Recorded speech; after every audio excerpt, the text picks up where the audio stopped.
आज कुरुक्षेत्र में, धर्म क्षेत्र में विपक्ष आपके समक्ष का कार्यक्रम रखा है। आज खास तौर पे यहाँ पर हम संकल्प भी लेने आए हैं और संकल्प दिलवाने भी आए हैं। क्यों कि आज जो परिस्थिति है देश में, प्रदेश में, जहाँ पर कैसी सरकार बनी, पिछली बार बीजेपी और जेजेपी की, क्या कहते थे जेजेपी वाले? बीजेपी वाले कहते थे हम 75 पार करेंगे, जेजेपी वाले कहते थे इनको यमुना पार करो। अब स्वार्थ में दोनों यार हो गए, आपने लूट बजा रखी। इस हरियाणा के बारे में कोई सोचने के लिए तैयार नहीं। मैं कल से यहाँ हूँ, जैसा अशोक अरोड़ा जी ने बताया, तो हर वर्ग मेरे को मिला। मेरे को किसान मिले, आरती एसोसिएशन मिली मेरे को, और प्रजापति सभा के मिले। आपके गीता जयंती में, जैसा अरोड़ा साहब ने कहा, जिन्होंने गीता जयंती में योगदान दिया, काम किया, जो आज तक अपने बिल ले घूम रहे हैं, वो मिले। और टेंट हाउस वाले मिले जिन्होंने गीता जयंती में काम किया। हर वर्ग, गरीब वर्ग मिला, दलित वर्ग मिले मेरे को, किसान मजदूर सारे मिले। और मैं सोचता था कोई ना कोई तो वर्ग संतुष्ट होगा इस सरकार से, लेकिन हर वर्ग इस सरकार से विमुख हो चुका है। ये मैं आज बताने आया हूं। ये सरकार बनी कैसे? ये आज मैं कहने आया, सरकार बनी कैसे? पिछली बार ये सरकार बनी कैसे? देखो, ये सरकार एक ही वजह से बनी और कोई कहीं दूसरा किसी का नहीं, कि ये सरकार बनी जीटी रोड की मदद से। आज मैं यही संकल्प लेने आया हूं और आपको भी संकल्प दिलाऊंगा, जीटी रोड से सरकार को उखाड़ के फेंकने के लिए। क्योंकि यहां से उनकी सरकार बनाई। आज सबसे ज्यादा तकलीफ में है तो यहीं के व्यक्ति हैं, यहीं का किसान है, यहीं का मजदूर है। आज कभी धान की बात आती है, जब किसान परेशान, मैं बताऊंगा आपको, महंगाई, ये मेरी बहनें बैठी है, ये बताएंगी भाई महंगाई का क्या हाल है। मैं बताता हूं महंगाई का क्या हाल है। एक उदाहरण देता हूं कि भाई एक आदमी एक रेस्टोरेंट में चला गया डोसे खाने, और उसने कहा कि भाई 2 डोसे बना दो मेरे लिए, 2 डोसे खाऊंगा, एक एक करके देना। ठीक है, पहला डोसा खा लिया उसने और फिर दूसरा डोसा भी खा लिया। जब बिल आया तो एक डोसे का 10 रुपए, दूसरे डोसे का 15 रुपए। उन्होंने कहा भाई ये क्या बात है? उतना ही डोसा खाने वाला भी मैं, रेस्टोरेंट भी वही, एक का 10 रुपए और एक का 15 रुपए। बोला हाँ जी, क्यों? बोला क्योंकि जब पहला डोसा खाया और दूसरा डोसा बना के मैं लाया, इतनी देर में गैस का भाव इतना बढ़ गया कि मैंने 15 रुपए देना पड़ा। इतनी तेजी से महंगाई बढ़ रही है, कोई अंत है? कहीं पेट्रोल, कहीं डीजल आपने देखा, और अभी क्या है, तमाशे देखना इनके। हमारे समय में पूरे हिंदुस्तान में सबसे सस्ता डीजल किसान को मिलता था, और न खाद पर टैक्स था, न कीटनाशक दवाइयों पे टैक्स था। जो आपका आज क्या है, आज टैक्स पे टैक्स। वो मैं कविता मैंने एक बनाई है महंगाई पर, वो भी मैं आपको सुनाऊंगा। लेकिन आज देखा कैसी सरकार इस इलाके ने बनाई, और सबसे पहला कुठाराघात इस इलाके पर किया। कैसे? अरे हमने दादूपुर नहर नलवी बनवाई थी, नहर बनवाई थी दादूपुर नलवी, ताकि जो पानी का जल स्तर है वो तेजी से गिर रहा है, अगले 15 साल में ये बंजर भूमि बन जाएगी। उसको ठीक करने के लिए हमने दादूपुर नहर नलवी बनाई। और सरकार ने कहा पूरे देश में पहली ऐसी सरकार होगी हरियाणा की जिसने खुद ही नहर को हटा दिया और वो खत्म कर दी। इसी प्रकार से बात आई SYL की। SYL का आज पहली दफा ऐसा हुआ है, मेरे को इतने साल हो गए, हम सुप्रीम कोर्ट में भी लड़े, सुप्रीम कोर्ट ने हमारे हक में फैसला कर रखा है, लेकिन आपके जब बजट पेश किया गया उसमें SYL का कोई चर्चा ही नहीं, उसके लिए कोई प्रावधान ही नहीं रखा।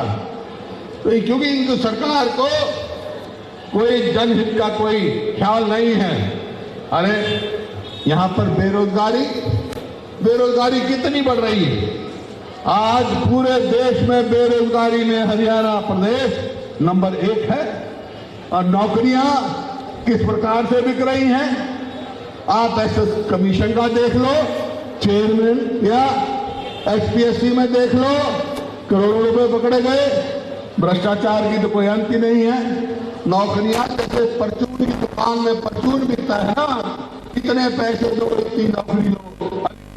नौजवान मिले 4 साल से सेना में भर्ती नहीं हो रही। यहाँ जो लोग सेना में जाना चाहते हैं वो सेना में भर्ती होना चाहते हैं। और आज हम पूरा देश हम गर्व कर रहे हैं।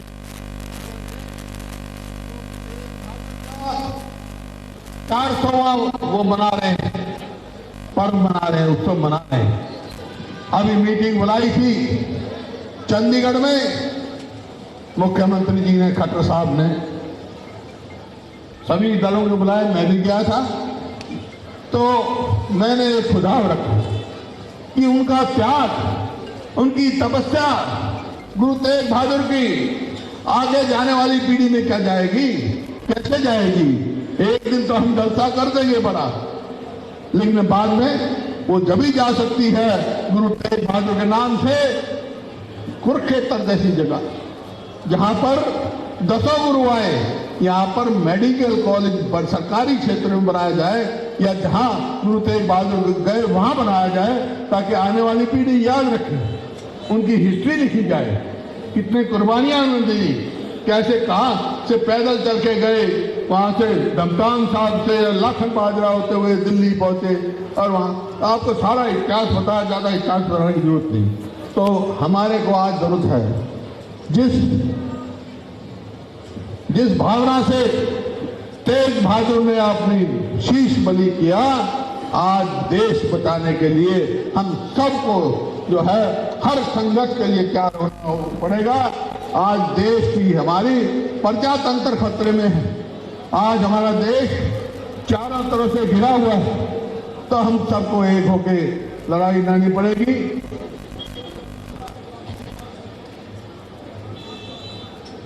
ये यूनिवर्सिटी ने भी दिया था, मैं बताऊंगा, चर्चा करूंगा अरोड़ा साहब। आज जैसे मैंने कहा अलग अलग वर्गों के मिले, कल मिले, मैं इसी बात से कल आ गया था।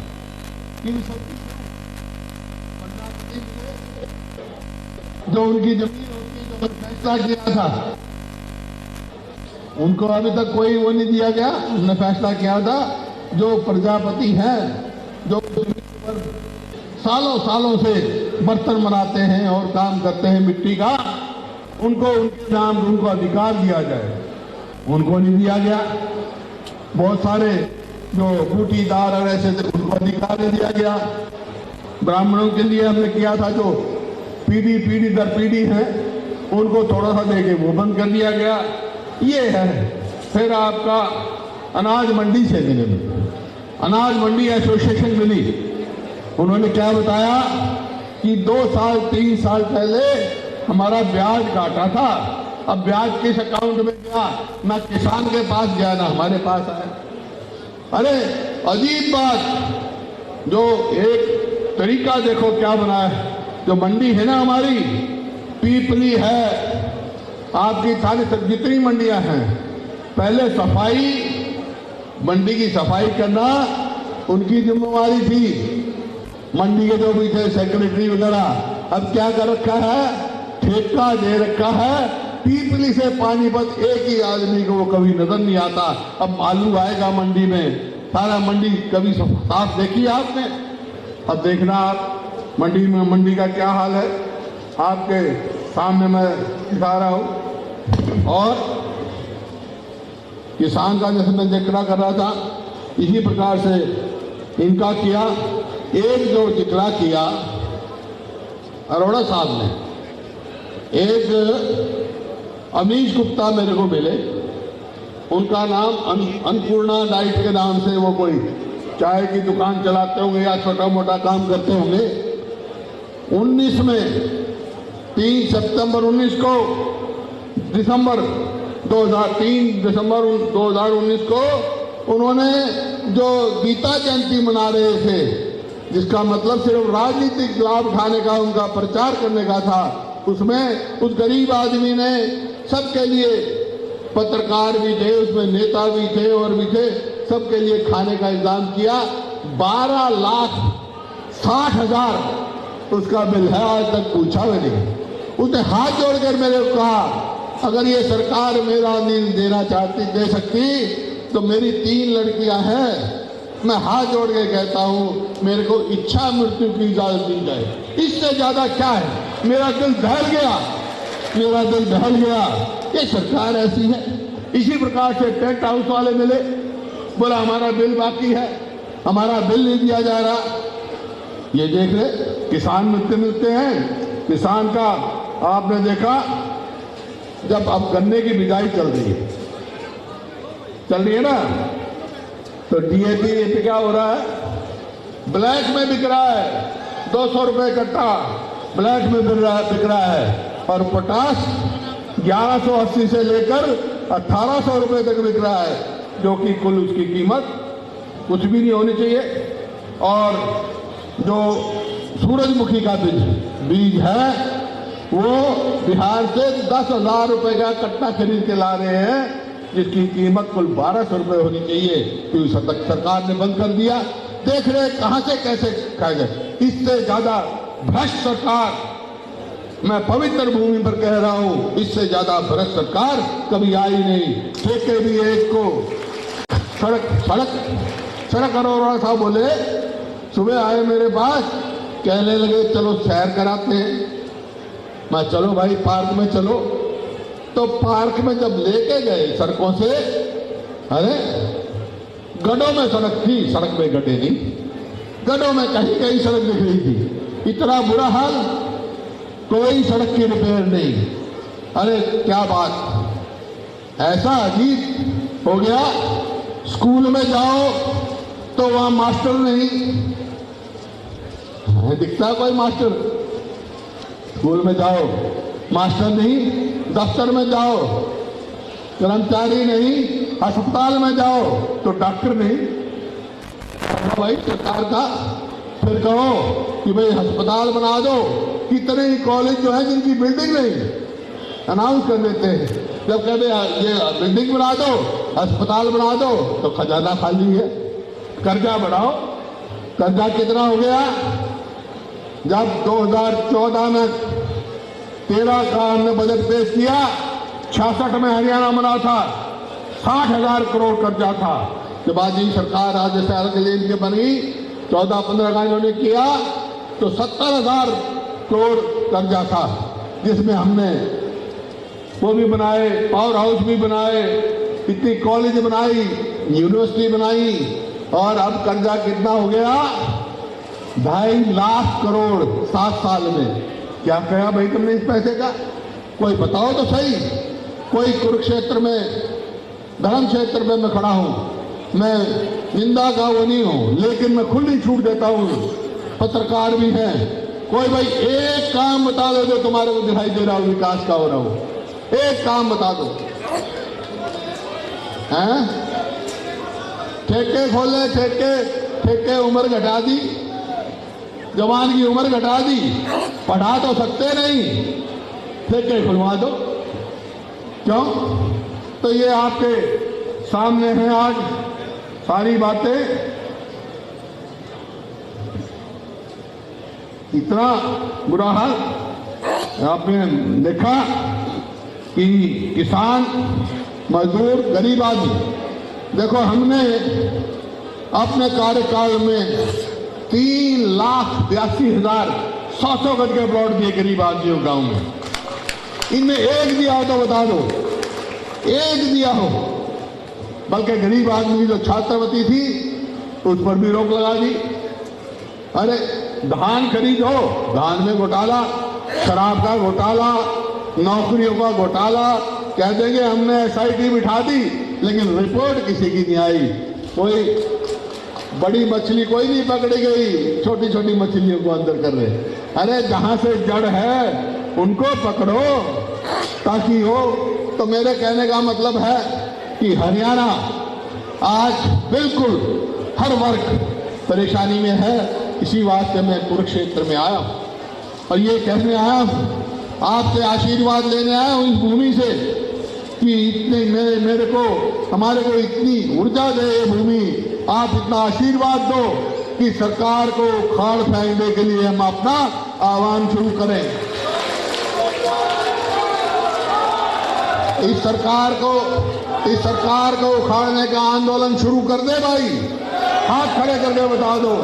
आप सब साथ हो गए, आप सब साथ रहना तो मैं कहता हूं अब आपको कोई नहीं रोक सकता। और कोई कह देगा ये कहता कि पंजाब में आपकी सरकार होगी, खुद आप पार्टी है भाई, आप पार्टी है, आपकी सरकार नहीं, आपकी सरकार नहीं है। सरकार तो देखो आपकी बनेगी, और बनाएगा कौन? हम बनाएंगे आपकी सरकार।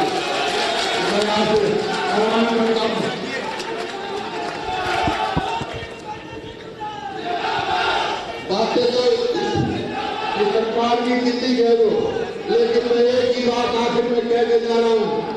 इस धर्मभूमि से इस जीटी रोड, भाई बात सुने, इस जीटी रोड से इस सरकार को काम करोगे तो नहीं होगा कि आज हम कहने जा रहा हूं सरकार को कोई नहीं उतार सकता, सरकार हमारे कोई नहीं हो सकता।